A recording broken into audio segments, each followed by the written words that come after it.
Hello guys, welcome back to my channel. তো আজকে বানাচ্ছি আমি চিকেন পটল দোলমা।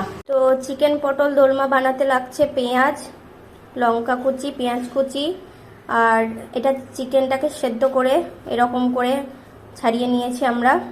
পটল লাগছে, আর তোমাদের লাগছে এটা পটলের ভেতরে যেগুলো থাকে তো সেই বীজগুলো বের করে এটা, আর মুগ ডাল বাটা লাগছে। তো এবার আমরা কড়াইয়ে সর্ষের তেল দিয়ে নিচ্ছি।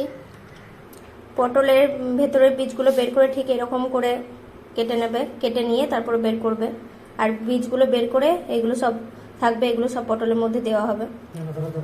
তো ফার্স্টে আমরা একটু গোটা জিরে দিয়ে দিচ্ছি,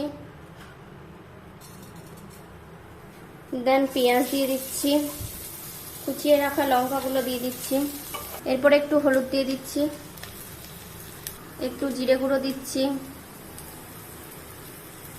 এরপরে পটলের ভেতরে যেগুলো থাকে সেটা দিয়ে দিলাম, এরপরে আমরা লবণ দিয়ে দিচ্ছি,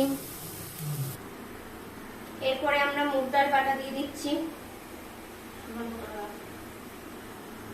এরপরে আমরা চিকেনটা দিয়ে দিচ্ছি, অল্প একটু গরম মশলা দিয়ে দিচ্ছি,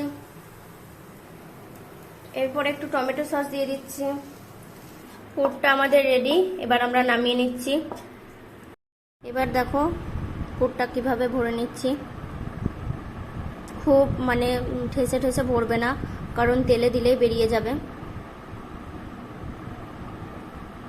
এরকম করে তোমরা ভরতে থাকবে।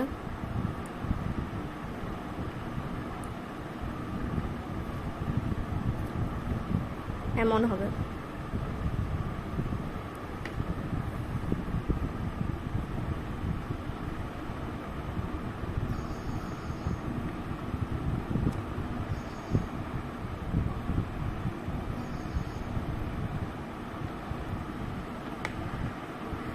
দেখো পুর ভরা আমাদের কমপ্লিট হয়ে গেছে।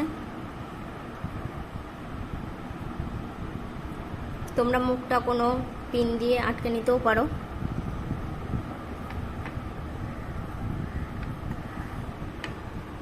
এরপরে আমরা কাঠি দিয়ে মুখটা বন্ধ করে দেব।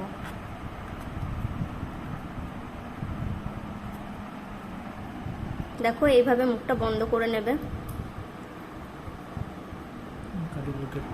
দেখো সব কাঠি দিয়ে মুখগুলো বন্ধ করে নিয়েছি। এবার আমরা এগুলোকে তেলে ভেজে নেব। এরপর কড়াইয়ে আমরা সর্ষের তেল দিয়ে নিচ্ছি, এরপরে আমরা পটলগুলোকে দিয়ে দিচ্ছি,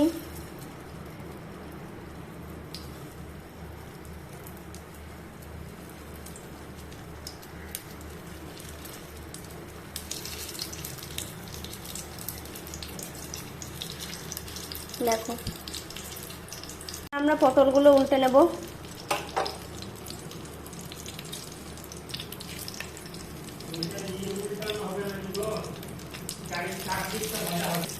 দেখো ভাজতে দিয়েছি, পটলগুলো এপাশ ওপাশ করে সব ভেজে নিতে হবে। এরপরে আমরা পটলগুলো তুলে নিচ্ছি।